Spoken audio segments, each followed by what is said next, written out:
Hello again, Jeremiah Cox here, welcoming you to another episode of Daily Progress by iiNCHES Foundation. Today, our guest is a successful entrepreneur and mentor, the Queen of Raps herself, Heather Griffith Barber.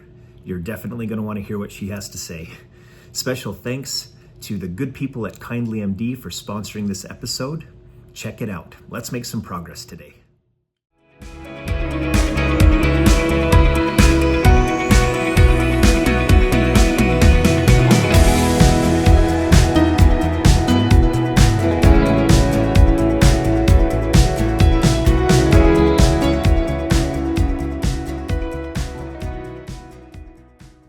Welcome to Daily Progress by iiNCHES Foundation, sponsored by our good friends at KindlyMD. I'm Olema Harrington, joined as always by Tim Pickett, CEO, founder of KindlyMD. And we are thrilled to have Heather Griffith Barber with us today, also with a new book. And she's known as the Queen of Raps. If you're local in the Utah area, then you've seen the signs on the side of the building for a lot of years. And I'm not sure if we call you Heather, or we call you Your Majesty, the Queen. Yes, thank you. Where's Yes, my red welcome. carpet? Welcome. We are thrilled to have you with us, because really the foundation of what Daily Progress is about is right in your wheelhouse. Okay. And the things that you're doing now, mentoring people that are trying to scale their businesses and make progress in that regard. Mm-hmm. I would start off with this. I got to ask you this. Okay. The Queen of Raps, which was really, that was the hook, right? Yes. For this company. Yes. Where did you come up with that name, or how did you come up with that name, or was there a my. process? Oh my. Okay. Are you ready for like craziest story on the planet? Let's hear it. Okay. So I grew up in a very entrepreneur family, Mhm. and I was literally the only 8-year-old with a job. Like, if I asked my dad for $1, he'd say, "When are you going to pay me back?"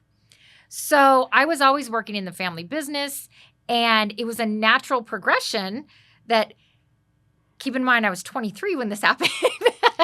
So two of my brothers and I got together and said, let's start a business. So my older brother was 24, Mhm. I was 23, and my younger brother was 22. So, a lot of gray hairs on us. And we said, okay, what should we do? And first tip of the day is entrepreneurship through acquisition. Mhm. So we purchased a giant inflatable company, like huge gorillas Yeah. in car dealerships' parking Yeah. lots, okay? And because we live in Utah, we made 2 calls. And who did we call? Larry H. Miller was one of Yep. them. And Ken Garf. And Ken Garf. That's it. Yeah. So now we're in all these car dealerships. And soon the car dealers, who I love and they've paid my bills for many, many, many, many years, they might be the laziest people you've ever met in your life. And so if they can make one call to get multiple things, Mhm. they will. And so they had the gorillas out there and they said, can we get a banner for that gorilla to Yeah. hold? And my younger brother, Mr. Salesman, said yes. Not only did he say yes, he gave them an invoice. No idea where to get a banner. No idea what to do. Just yes, here you go. So my older brother, who's quite a technophile, he figured out, okay, we need to get this printer. We need to do this. We need to do this. So we start getting that going, and we're printing banners. And then car dealers come up again. Hey, we got this service vehicle. We've seen other cars wrapped, like New York, LA, Mhm. Chicago, whatever. And keep in mind, this is 2003 Yeah. at this point, Yeah. okay? Salt Lake was not that far off from horse and buggies, Yeah. okay? So having vehicle wraps was huge. So we kept getting that request. And of course, my brother says, yes, hands him an invoice, no idea what to do. Yeah. No clue what to do. And we soon realized, so we ended up buying our first wrap, took 10 days to put on, this, that, and the other. We realized there was a giant hole in the market. So we decided Queen of Wraps. Mhm. Because number one, we wanted to say we are the best. Yeah. And we know Yeah. what we're doing, even though we have no clue what we're doing. Absolutely zero clue. So Queen of Wraps. Have either of you seen 40-Year-Old Virgin, the movie? I've seen. I Honestly, haven't watched no. the whole movie. Okay. I don't know if I'd recommend it, but Yeah. the only really good piece of business advice in there is the love interest runs a store called We Sell Your Stuff on eBay. Yeah. What does this woman do? She sells your stuff on eBay. Yeah. Right.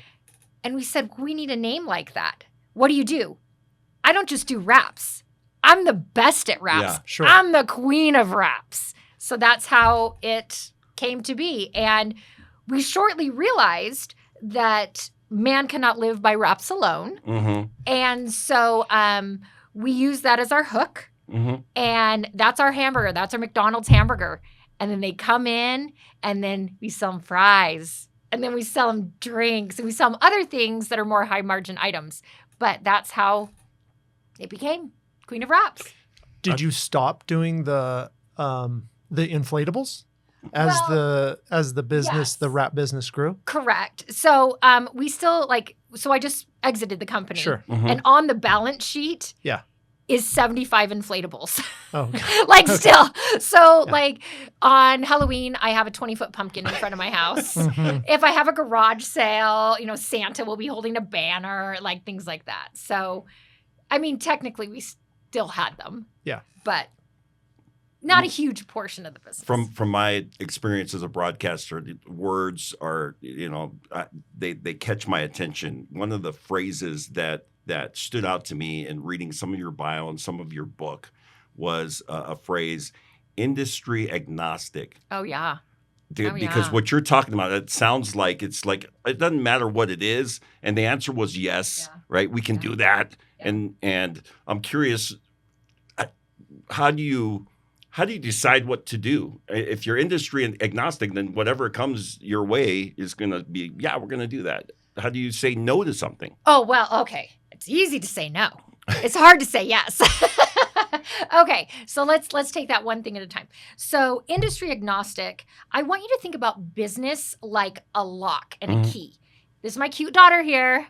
Cutie. If I give her a key to my front door, how many times can she open that lock? Forever. Yeah, every day, as many times as she needs to. Right? Yes, okay, infinity. business is the exact same way.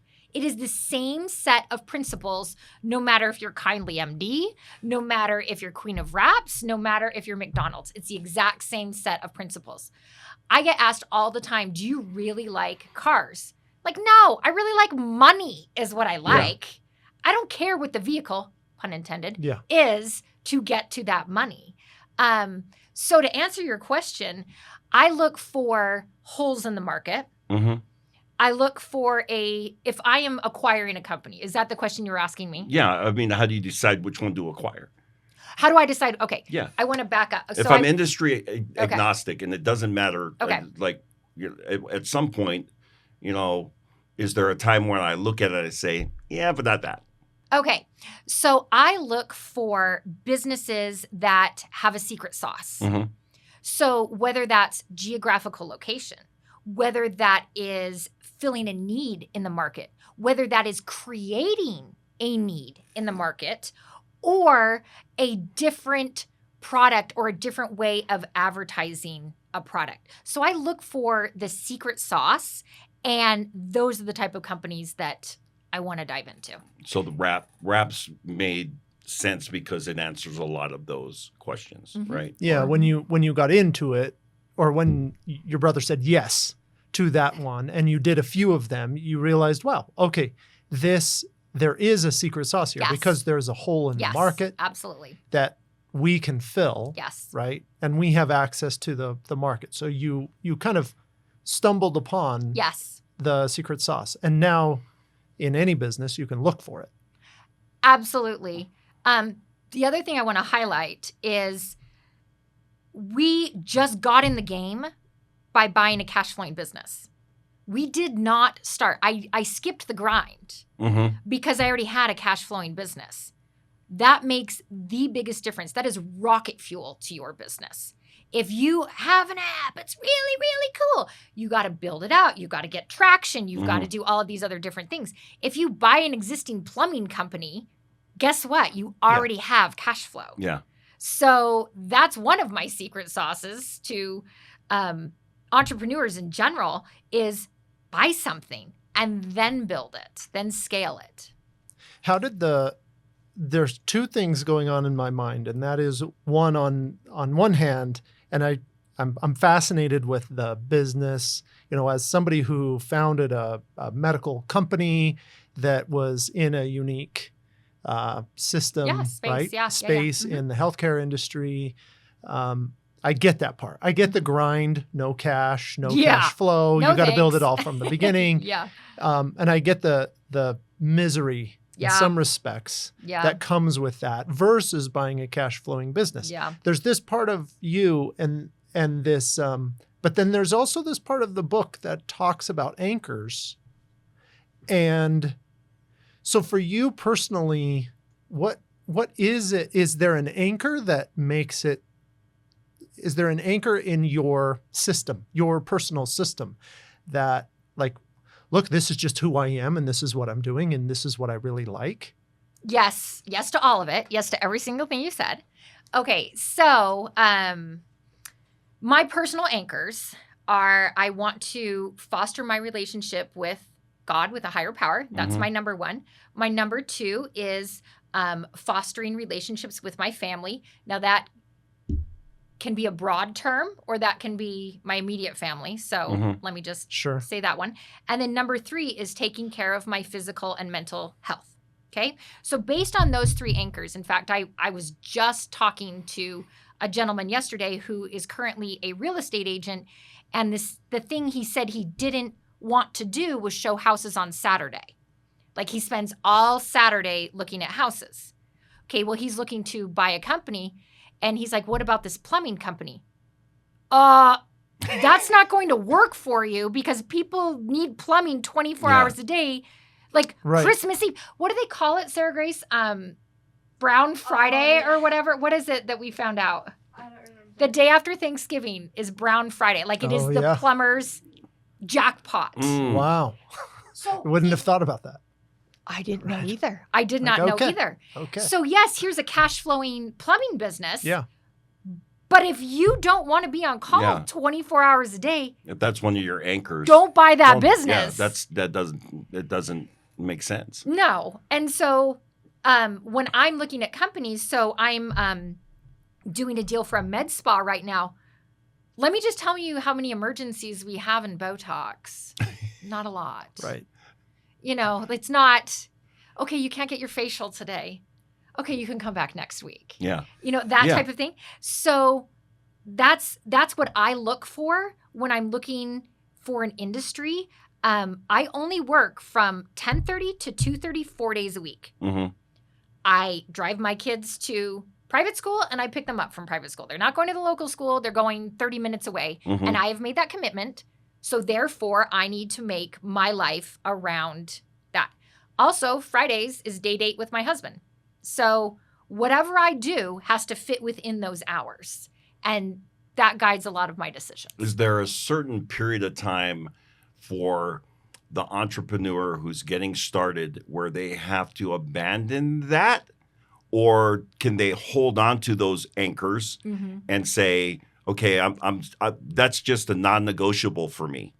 You most likely have the same anchors throughout your life. Mhm. Let me give you an example. I was working with a client who really wanted to help people, and that was his underlying cause. So he became a surgeon, went through med school, went through residency, and towards the end of residency, he got married. And then fellowship, he did 2 fellowships. I mean, this guy's done like 16 years of school. And then he started working as a surgeon. He was making more money than 3 surgeons combined for the hospital because he was taking all this call from the ER because he genuinely wanted to help people. Yeah. He was up in Ogden and he felt personally responsible. If he didn't take that surgery, they'd have to go all the way down to IMC. Yeah. Sure. So he felt, oh my gosh, I started my career to help people. This is what I want to do. But his kids were 6 and 4. Okay. And his wife probably never saw it. And his wife Yeah. never saw him. And he was getting calls at 2 a.m., going in, doing the surgery, and then doing another full day of his scheduled Yeah. surgeries. So his anchors were there. However, they were out of alignment in that he knows he wants to help people, but he also wants to be the soccer coach. Yeah. Those two aren't mutually exclusive. That is helping his family. That is what he wants to be doing. Now, he did IHC a real favor by taking all of these surgeries, and they didn't have to hire another surgeon because he was just doing all these surgeries. Right. And they were saving in transportation costs. They were doing whatever. So he went to IHC and said, okay, I will take 4 days of call a month. So 1 day a week in essence. And I will take it on this day, and it won't be a day before I am doing my scheduled surgeries. It'll be a day before, he had all of these specifications. And to make that even more, he signed up to be the soccer coach. So he said, I have to be at this field at 5 p.m. I am the adult that is doing this soccer thing for these 4-year-olds.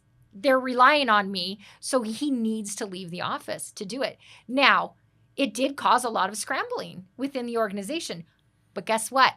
They figured it out after they were sending patients from Ogden to Salt Lake, and it was just costing them a fortune. They said, maybe we should hire another surgeon, which A, relieved his pressure, and B, it made him feel that he was being true to his anchors. Yeah, sure. It's just that lens that you're looking at. So very rarely will you change anchors throughout your life. Like if you are atheist and all of a sudden you find God or whatever. Yeah, there might be, but generally it's pretty, what you feel to be important. Yeah, it's kind of in your DNA. And that's why when you mentioned what your anchors were, one of them was my mental health and wellness was part of that. Yeah. As I'm listening to this story about the surgeon, it's like, you got to have balance with those anchors. And I think we all go through periods in our lives where those do get out of balance. They do. And I think the question that I would pose is there a way to get those back in balance? When you're working with a client that is hiring you to give them some direction here, what would be, the suggestions that you would make? And by the way, I love the way that you approach this. And coming from a counseling background, we do a lot of we talk and not a lot of I talk. Like I don't tell people what they have to do, right? It's like, this is how we do it. Yeah. And I appreciate that that's your approach to it because I think it's a lot, it's easier to digest, or it's not as off-putting when people approach it that way. But that being said, is there a way that you instruct people or give them counsel on how to get those anchors back in balance? There will always be what Stephen Covey calls quadrant 1 activities. Urgent, gotta get done. The pot is on fire on the stove, but your husband wants to cuddle on the couch. Yes, that's my number 2 anchor, but also saving my home. Yeah. Right. I got to go turn off the stove. Sure. Now, if the PTA president is calling, sending me text, wanting me to bring cupcakes to school tomorrow, my husband wants to cuddle on the couch, and the pot is on fire, which one do I let go out of that scenario?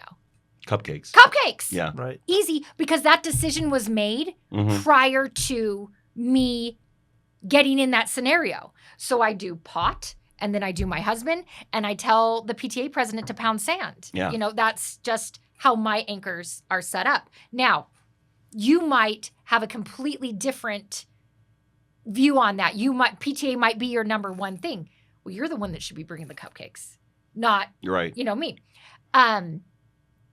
How do you tell an entrepreneur, though, coming from the paradigm that I have, and how do you tell an entrepreneur not to do the cupcakes, though? Like, how long does it take these folks? Because, the anchor may still be there, but the conflict between thinking that those cupcakes rise to the level of a different quadrant, right? In Covey's 4-quadrant thing. How do you teach people to say no? You said something just a minute ago, like, saying no is easy. Yeah. And I'm sitting here being like, when you said that, I'm like, Actually, that's a lie. Actually saying no is a lie, right? Because you feel like you're so responsible to your business or to the customer or to all those things. How do you balance that? Okay, so keep in mind you're in a different stage of business. Yes. than me. And also when we're talking about, look, you've built something up or you're buying a cash flowing business, people are going to come into this in different phases. Correct. I'm going to assume that, look, sometimes you're going to come into a phase where you're going to be working 7 days a week because, Yes. but I guess the question is, how do you help people make the choice, or and maybe I'm answering partly my own question here, is trying to have that perspective. Like, look, what you're getting into is going to be a 7-day a week for the next X number of months. Yeah. But then you've got to measure along the way. Okay, if 1 month in, I'm still doing 7 days a week, I'm behind. Yeah, this isn't happening. It's not working. No, absolutely. Or if I'm 6 months in, Yeah. like you get into the wrap thing, in 2005, and you're like, wow, this is obviously not working. Mhm. I need to say no to something. Yeah. How do you teach people to do that? So I run every single decision through those filters, through the lens of, will this bring me closer to my relationship with my higher power? Will this bring me closer to my relationship with my family? Mm-hmm. Evidenced by my daughter sitting here on her day off from school. Normal mothers would let their kids go skiing, would let them, go hang out with friends. Oh, no, not this mother. Not this mother. You're coming to work with me and you are learning what is going on here. And on the way down here, I don't know if you guys have this, but I swear it's like I give my kids truth serum when they're in the car with me. Like, it's the craziest thing. I say, how was your day? Fine. They get in the car and it's all of a sudden, I know about everything. I know this so-and-so shoe isn't tied. And then this person, and then their bracket is looking like this. Do you think Florida's going to win? Whatever, all of these different things. There is something about being parallel in a car. I relish driving down here for 30 minutes with my daughter on a day off from school. That's why I said yes to this podcast. Jeremy asked me on Friday to do this podcast on Monday. I said, Sarah Grace is out of school. Whereas I could have said, no, my kid's out of school. I'm going to go do X, Y, and do something. Go to Airborne or whatever. I feel like this is the better use of our time right now. But that's me. As you're looking at this opportunity or obligation, however you look at it, through that lens, right? That includes my anchors, right? And so as I'm seeing it, I'm saying, okay, here's this anchor. I think what I'm getting out of it is that I need to have my anchors in front of me. Yes. And be reminded of them regularly so that my decisions are made based on those anchors as opposed to, okay, I'm distracted. Somebody asks me something and I just respond instead of, okay, hang on a second, look at my anchors. The answer is yes, I'll do that. Yep. All right. Or the answer is no. So that part of it, I really appreciate that part. And I think that's what busy people are missing. So before and in reading your book and in coming around to this podcast, I was thinking that same thing. Like, well, how do you get people who, let's say, work for the government or people who have jobs, because they've got to, your message should be able to fit pretty much everybody, whether you want to buy a business, whether you want to start a business, whether you work for somebody else. And I think we're hitting it right now. And that is, well, put the anchors in front of you. Yeah. And you're always driving. So in this a is way my to see it. screensaver. These are my anchors. This is my screensaver. Here, I'll show the camera. Oh, and you've got your anchors right there. Every single time I open my phone, it helps me know, okay, so I just opened up my phone. I go to a different app and I think to myself, is this the best use of my time right now? It's second nature in my life because I have made those decisions so many times. You know the old, I grew up in the 80s, so it was like Nancy Reagan and say no to drugs and like all this. Just say no. Just say no. Just say no. Absolutely. And I totally remember having DARE classes and things, and we would role play like, hey, you want some drugs? And we're like, no. but we knew the answer before we Right. did that. Yeah. Yeah. You know, I don't know if the programming worked or not, but I've never done drugs in my life because I knew what I was going to say prior to. Yeah. I love this, and it like total side note here that it's really great that Utah, we have low drug use here because we teach our kids to say no. Too bad we can't do that with sex. Oh gosh, well, don't get me started on that. Don't get me started. Yeah. It worked But- really good with yeah. drugs, but we really I think sucked at it with to sex. this point, and why that is when you're talking about that, and I'll just say a programmed response. Okay, somebody offers me drugs, I'm programmed to say no, right? You talk a lot about not the hows or the whats, but the whys. Like if we were to explain both with drugs and with sex, the why I'm saying no to Yes. that. Yes. Oh, the Right. mental health aspect Yes. of like your life, Yes. right? Yes. The whole Which I think That we comes right down to we the don't do why. a great job on that side No, of we don't. explaining No. why am I saying no to premarital sex? Yeah. Yeah, Why am I it's making that decision? Well, because my parents said. It's like, well, let's No, you need to make your own, yeah. understand Yeah. why I'm saying no. What Yeah. are the benefits of that? So that's interesting. Okay. So my parents lived in South Africa for 3 years. And my parents were teaching groups of young adults. And South Africa has the highest rate of HIV of any Mm-hmm. country in the world. Okay. Now,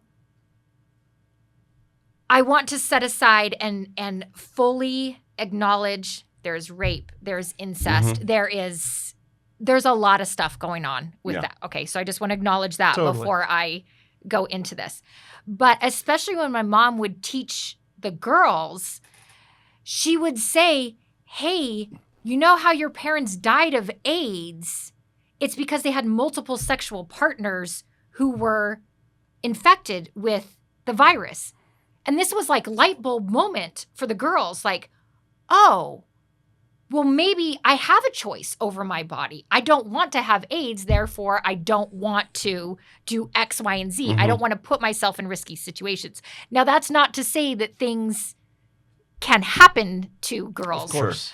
But not putting yourself there in the first place, she helped them learn to make those decisions to take control of their destiny. Yeah.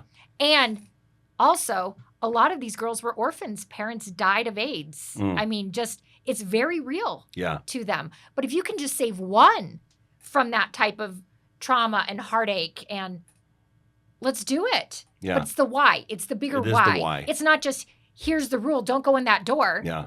If you say don't go in that door, you'll fall off into the Grand Canyon, you might do that. Yeah. But if you just say don't go through that door, 9 times out of 10 people are going to open up that door and start walking through it. Yeah. It's the why to it. Yes. And I want you to know it is my fault that we got into sex and how that relates to business decisions. Okay.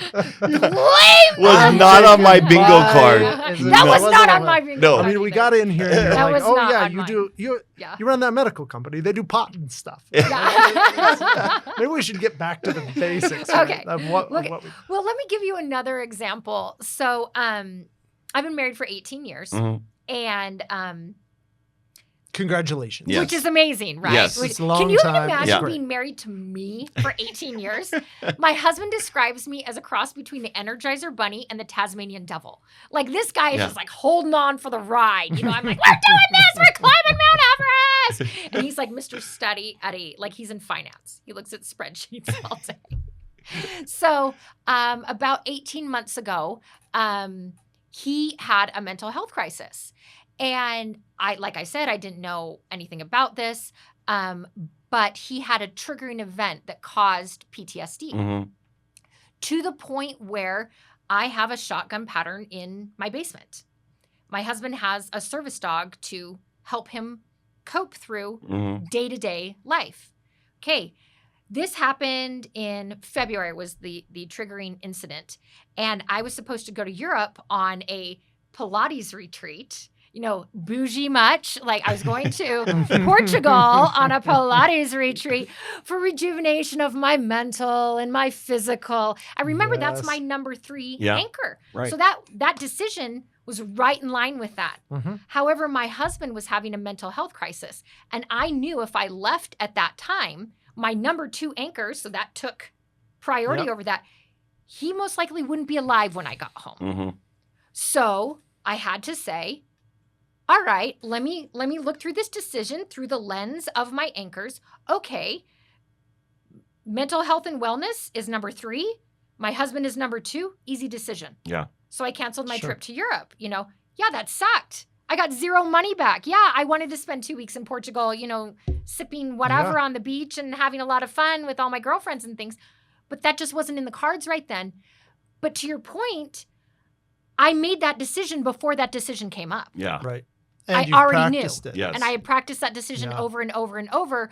So when this triggering event happened and I was like, holy cow, Mr. Steady Eddie is now all over the place. And of course, of no fault of his own, that's just how his body reacted to, his body and his brain reacted to recalling this trauma. It was an easy decision. And all my friends were upset, like, oh, he's fine. They were thinking he couldn't take the kids. That's what he was using as the excuse. I'm like, no, it's not though. Yeah. Right. And I don't need to justify that to you. No. I don't need to. I love that. Sure. I love that you felt like I don't need to justify this. This is based on my anchors. Yeah. And as I see it, this is the decision I'm making. And to your point, that decision was already made. Always. Yeah, Right? the Yeah. decision's When already that made. situation presented itself, Yeah. the decision had already been made. And if we go back to whether it's drugs or sex or those other things, that's why I think, young people are encouraged, like make that decision one time right now. Yep. Then all of the other times when somebody is asking you, I don't have to You don't have to worry about it. ponder that for a Yeah. moment and think, well, am I going to take drugs? Yeah, I you're already made there. that. I already made that Yeah. decision, right? Based on my anchors. I want to ask you, because I know we're limited on time, but there's something that you talk about, which is divine design, that I want to get your thought. I want you to share with our audience what role that plays in not just your life decisions, but your business decisions as well. But divine design, what does that mean to you? I see patterns in everything. Mm. And the highest form of cognitive behavior is pattern recognition. And I feel that sometimes you can be so deep into it that you can't see that pattern recognition. Okay, you can't see the forest for the trees. I feel that a lot of people that I work with seems to think that life happens to them. Mm-hmm. That is not the case. You can recognize patterns, and if you follow those patterns, you are going to have a good outcome, just like the key in the lock. If I used a key that didn't work in the lock, would that lock open? No. No, but you know the pattern. My daughter comes up, has the key in her hand, puts it in the lock, she gets in the house. Okay? And so that's a repeatable pattern. The same thing is in divine design. You can create your future. You don't have to feel like you're on a merry-go-round and just spinning and hanging on for dear life. You can create a predictable pattern. Let me give you an example. I turned 40 in 2021. Okay, so the world was just opening for cruises again. Okay. And I really wanted to go to Iceland. And keep in mind, my husband's in finance, okay? So I made him buy this Viking cruise to go to Iceland. And I get on this cruise ship, and my eyes are like, oh, yeah. It's like once you go to first class, you can't go back. That's exactly how this was on this Viking cruise. I'm like, Royal Caribbean who? Like, this is it. And my husband says, do not get used to this. We do not do this ever again. This is not what's happening. This is a once in a lifetime thing. So that was day 1. Day 2, I said, how do I get back on this cruise ship immediately? And not only how do I get back on this cruise ship, how do I get paid to be on this cruise ship? So my ultimate goal was to get back on it. I found out there's one person that makes all of the decisions for guest speakers on Viking cruises. Hunted down that person, hunted down their email, applied, sweet talked them. Mm-hmm. She says, "Do you have a book?" I said, "Yes." Did not have a book. Didn't know anyone. I recognize this pattern. Yeah. Huh. Seems to run in the family. No idea what publishing was, what anything. I said yes. She booked me on a 5-week cruise around the Mediterranean. I go on May 13th of 2025. So I had an 18-month leeway. Plenty of time. Plenty of time. Oh, yeah. No idea how long it takes to publish a book, which if any of you have ever had anything to do with publishing, 18 months is like jackrabbit speed. I mean, it's just insane. So this was December of 23. So January 2024, I'm doing my goals and I'm like, okay, I'm going to get a book deal this year. So I write out my synopsis. This is what I want to talk about. I contact 3 publishers. I get 2 offers. By January 7th, I had signed a deal. And I said, well, here's the thing. I'm going to need this book in my hands, not just in my hands, shipped to Barcelona so it can get on the cruise ship by May 1st. Because they have to load the ships, of course, early. You have to load them early. Yeah. And so my publisher's like, yeah, that's not going to happen. I'm like, but it is. Here's the thing. It is going to happen. So I wrote a book and it came out March 1st, 3 weeks ago, and I'm going on my speaking tour on May 13th. But there's a pattern. Yeah. You make it happen. Yeah. That is what I wanted to do. I wanted to get on this cruise ship because number 1, I had the time of my life with my husband. And number 2, Sarah Grace, cover your ears. Viking Cruises doesn't allow anyone who's under 18. Yeah. And I love my children. But I don't need to be with them 24/7. Sure. What I do need is to reconnect with my husband for free 99 on a very expensive cruise. It just takes all the worry out of it. They pay for my airfare. They pay for my companion. They pay for everything. So that fit perfectly within my anchors. Nice. So pattern recognition is huge. So when your husband said, don't get used to this, you said, no, we're That's getting exactly. used to Oh, this. yeah. Actually. Yeah. I'm not going back. I'm not going back. So now I'm booking cruises around the world, and he's very happy that they pay me and pay for him to go on them. Do you, when you talk to people and when you're helping business owners with this, is that kind of one of the key things you're looking for to help them with, is to recognize the patterns in their own? Yes. Right? Because I can think about my own patterns and how, I'm making decisions with KindlyMD and the board based on some of those patterns, some of my own leadership patterns, some of, personalities, but pattern is a big piece. Huge. And, our COO has a certain pattern of leadership style. And so as in business, if you understand that, you can make decisions early because most likely these things are going to happen and you're going to be able to face those things coming up. Is that when you talk to people and they're choosing businesses to get into or to buy, how do you help them with that pattern piece? Because I think this goes back to what you were saying when your life is happening to you, right? People say that all the time, but that's not. That's not divine design. Right? That's not divine design. Yeah, the opposite. Right? Literally the polar opposite. Yeah. So how does that work? How do you help people with that? So now this is Heather, this is the gospel according to Heather Barber. But you can fall ass backwards into $1 million top line revenue. Mm-hmm. Sure. Literally you could do that. Okay. You want to give us some examples in the Valley? Oh, I definitely could. But what you want to be is a taco truck, not a buffet. Okay, so a taco truck. I have this kind of tortilla.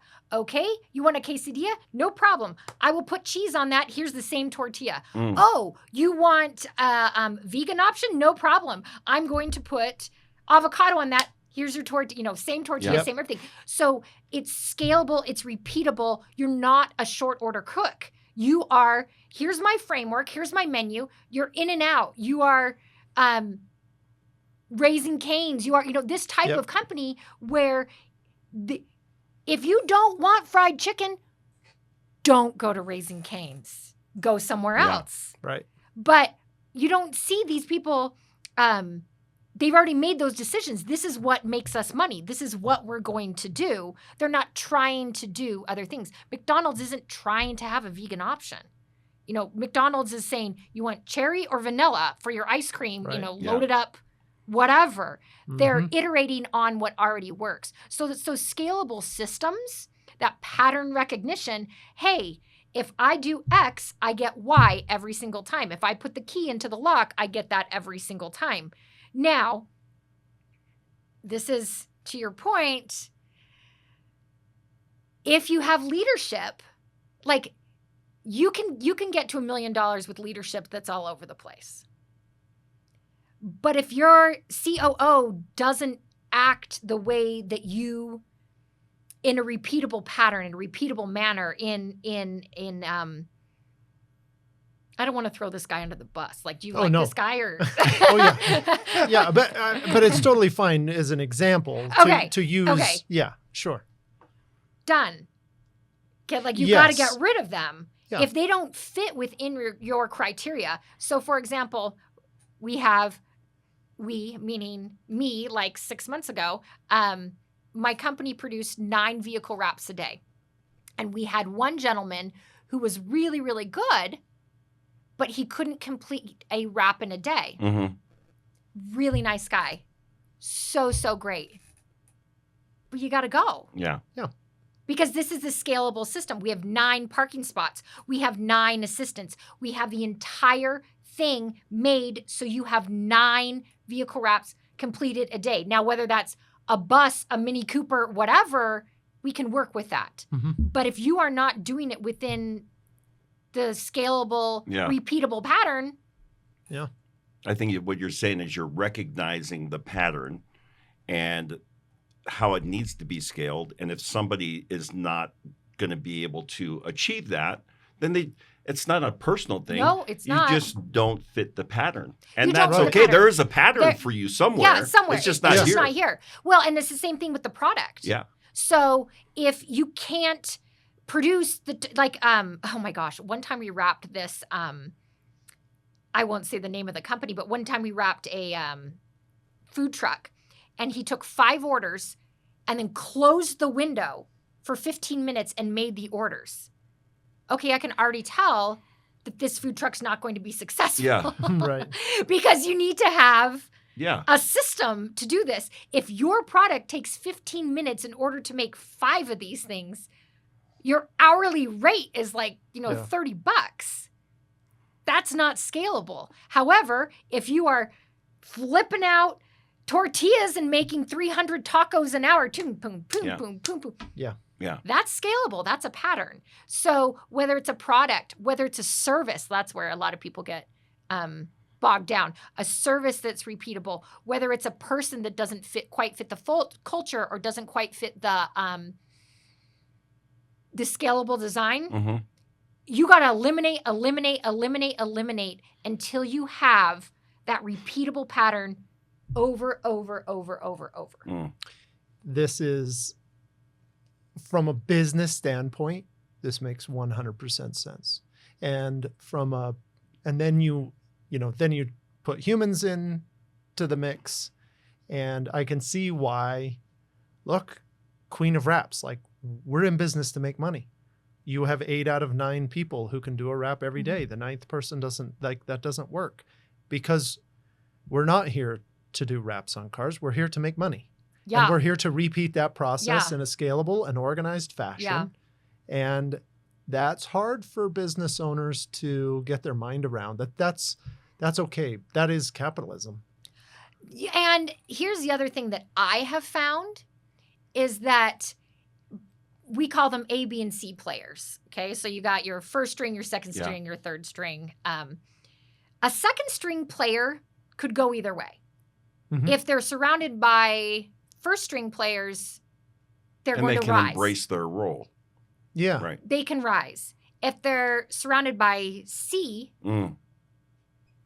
Yeah. Then they They're play gonna go to the down. level of people that are around them. and the worst thing you could possibly do, the absolute worst, is keep a C player around your A players. Why?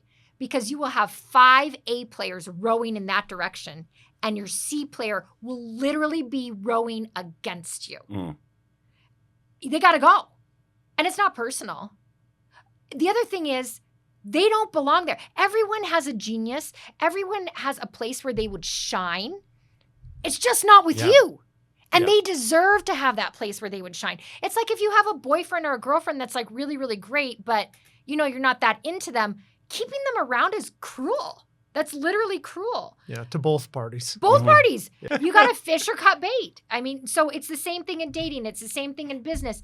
You are doing them a favor by letting them go. Same with a product or a service. You are doing someone else a favor by not being everything to everyone.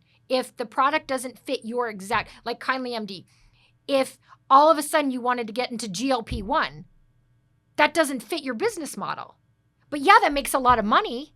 That's awesome. That's great. You either need to pick one or the other, but you can't straddle both because it's not a repeatable process. Sure. I think what you're referring to is that's what good managers and leaders do. And like in my world, in the sports world, that's what great coaches Absolutely do. Yeah. They're able Absolutely. to identify and manage that. Absolutely. I want to ask you one more question before we let you go. Okay. And this stood out to me as I was reading some of your work, and it's about journaling. Oh, And journaling is like one of those simple things, and I'm a terrible journaler. ooh, you got to get better. Yeah, I got to get better. I do. I have to Yeah. get better. Yeah. And a lot of the things we've talked about, even in today's episode, have to do with writing things down. And there was a time in my career where I wrote a lot. Now I have producers that write, right? And I'm just repeating. I might be editing You're reading some the teleprompter right, I'm reading at that a point. Yeah. teleprompter. Or Yeah, I've got a script, or Yeah. some of it is ad lib, whatever. Yeah. But this whole thing about writing, there's a value to it that I think is very underappreciated.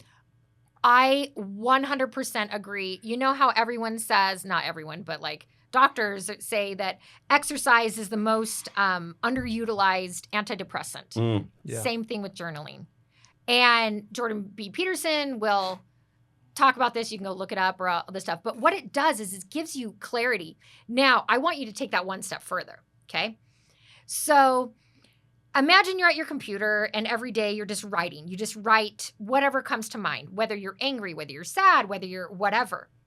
Now, I want you to think about what you would actually put out into the world. Like as I was writing this book, I wrote 200,000 words to get to 40,000 words. Yeah. Mm-hmm. Because it makes you pinpoint ideas and crystallize those ideas and fully form those ideas. And then it makes you think, do I actually believe this? Is this actually what I want to represent myself with? And that just adds another layer to it.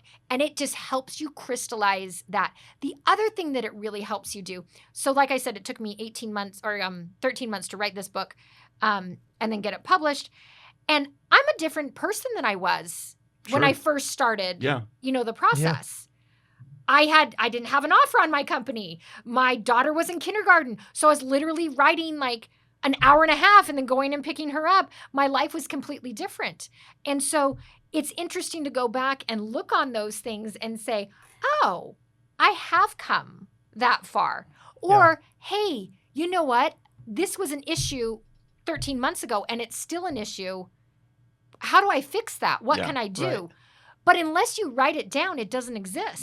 Yeah. It's just you think you'll remember it, but you don't. You use It's you such use a a valuable graphic thing. where you talk them, and then it's a picture of a brain Yeah. with it in your brain, and the confusion that's Yes. going on. And then if I write it down, then that confusion dissipates, and now I have clarity, which I love. Absolutely. In fact, that's part of my husband's PTSD trauma therapy is writing it all down. It's really painful. Mm-hmm. It's really, really, really painful to do that. And it sucks. It really sucks. Yeah. But getting it all out on paper, what happened to my husband was horrific, and no one should have to go through this. Yeah. Okay, let me just say that. But when he actually got it all out on paper, he's like, oh, well, people have gone through harder things than me. Even though it's really, really bad, he's like, oh, okay. If so-and-so can do it, then I can do it. But if you keep it all up here, It's in a different part of the brain. It is, actually, though. right? It Like, is. until Yeah. it comes out, it's in the amygdala Yes. and the emotional part of the brain. And then when it comes out, it becomes in the frontal lobe. Yeah. It's like You the have to write reptilian. it Is that down. what it's called? The Yeah. reptilian Reptilian, brain, and yeah. then it goes to Yeah. The and emotional so- part of the brain, Mhm. and then when you write it down, you hack the brain. You shift it forward Yes. to the logical Yes. frontal lobe, and then you write it down. It's I mean, as you can see, I have a book here. So I take your writing one step further. Actually, I handwrite, Oh, I do too. I love it. and I handwrite I love it. because I'm limited. Like, I don't have as much strength in my hand as I can type, Yeah. and I can type a million words, but I Yeah. can only handwrite so much, and it does that focusing because I don't want to write Agreed. so much Well- in a lot of ways. But it's also that mind-body connection. The Sure. more senses that you can involve, the more. And if you are writing, oh man, I could talk all day on this. The cross the midline. If anytime you are crossing the midline of your body, whether it's north, south, east, or west, you are cementing. You are making those neural pathways. It's like the Grand Canyon. It started out as Yep. like a little trickle, and then now it's this giant thing. But you're creating those neural pathways. ingraining You them, are yeah. retraining your brain. And so by writing, by getting it down, by physically writing it, you are just cementing that. That's why at one point in my life, I was a college professor. And now this was before, like, this is how old I am, guys. Like, this was before, like, people brought computers and stuff to school. They were like handwriting. No, and blue things. books. We totally did, though, Yeah. right? Yeah. You have to plan it out. Oh, You have yeah. to plan out the Yeah, blue you got to book. plan out Yeah. the blue book. Yeah. You know, what's the plan here? What do Yeah. we do?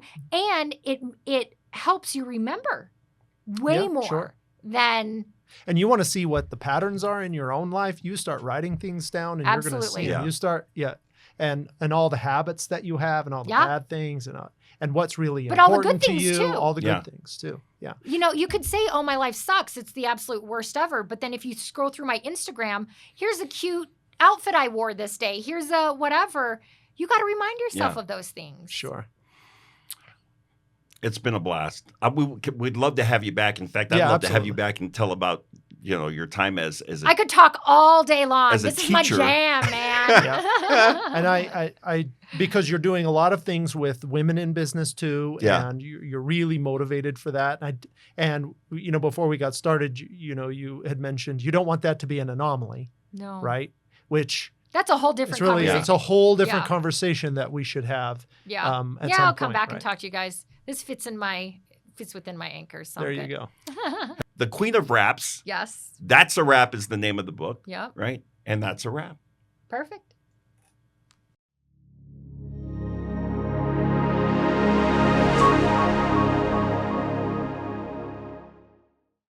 We hope you enjoyed your dose of daily progress brought to you by iiNCHES Foundation. Thank you to our hosts for this episode, Tim Pickett and Alema Harrington. And special thanks to our guest, the Queen of Raps, Heather Griffith Barber, for her expert thoughts and ideas. Her new book, That's a Rap, Strategies for Anchoring and Achieving Your Goals from the Queen, is available on Amazon, and we've provided a link for you in the description. Thank you, Heather. This episode is made possible thanks to the generous sponsorship of KindlyMD. Join KindlyMD in their mission to revolutionize healthcare.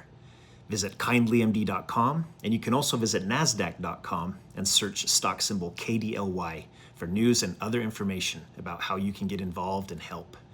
Thank you for watching and listening. We invite you to subscribe and share your thoughts. If you've got a topic you want us to tackle or someone you want us to interview, please send an email to progress@inches.org. That's inches spelled with 2 I's. Let's keep finding ways to get better, even if it's just by inches daily. Because remember, inches become miles after a while. See you soon.